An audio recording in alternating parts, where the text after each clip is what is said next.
অনেকেই হয়তো বুঝতে পারছেন না একটা বইকে আপনারা কিভাবে ভাগ করবেন। দেখেন, এটা হচ্ছে বাংলাদেশ বিষয়াবলী বই।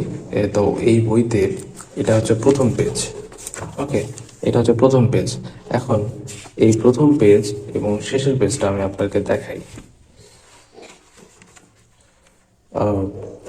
শেষের পেজটা হবে হচ্ছে আপনার 660।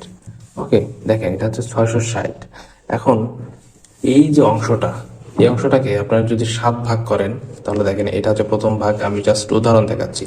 আপনি সেই পেজকে 7 দিয়ে ভাগ করার পর যতখানি হবে সেটা আপনার প্রথম দিনের পড়া। অর্থাৎ আমি আপনাকে জাস্ট উদাহরণ দিচ্ছি, যদি আপনি 7টা ভাগ করেন, এখানে এটা হচ্ছে 1 ভাগ, এটা হচ্ছে দ্বিতীয় ভাগ, এটা হচ্ছে তৃতীয় ভাগ, এটা হচ্ছে চতুর্থ ভাগ, এটা হচ্ছে পঞ্চম ভাগ, এরকম করে তাহলে আপনি 7টা ভাগ করলেন।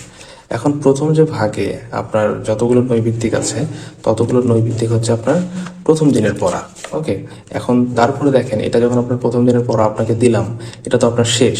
এখন দ্বিতীয় দিনের পড়া হচ্ছে দ্বিতীয় ভাগ। আপনি এখন এই ভাগ থেকে যত এমসিকিউ রয়েছে ততগুলো এমসিকিউ আপনি পড়ে ফেলবেন।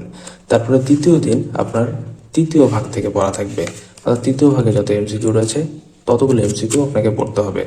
তো এইভাবেই মূলত আমি বলেছিলাম যে একটা বইকে আপনি যদি 5 ভাগ করেন সেক্ষেত্রে আপনাকে 5টা ভাগ করতে হবে।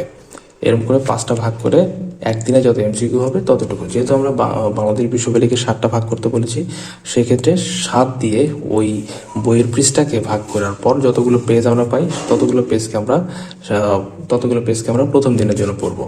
ওকে, তো এইভাবে প্রথম ভাগ, দ্বিতীয় ভাগ, তৃতীয় ভাগ, এইভাবে ভাগ ভাগ করে যতগুলো পেজ আমরা পাই এবং ততগুলো পেজের মধ্যে যত এমসিকিউ রয়েছে সবগুলো এমসিকিউ আমাদের সেদিনের নির্দিষ্ট দিনের জন্য পড়া থাকবে।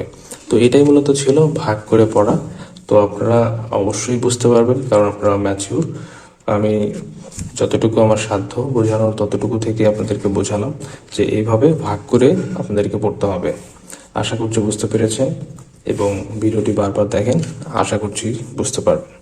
তো সবাই পড়ালেখার মধ্যে থাকুন, সারাদিনে যে পড়াগুলো আপনাদেরকে দেওয়া হয়েছে সেগুলো কমপ্লিট করুন। 10টায় দেখা হবে।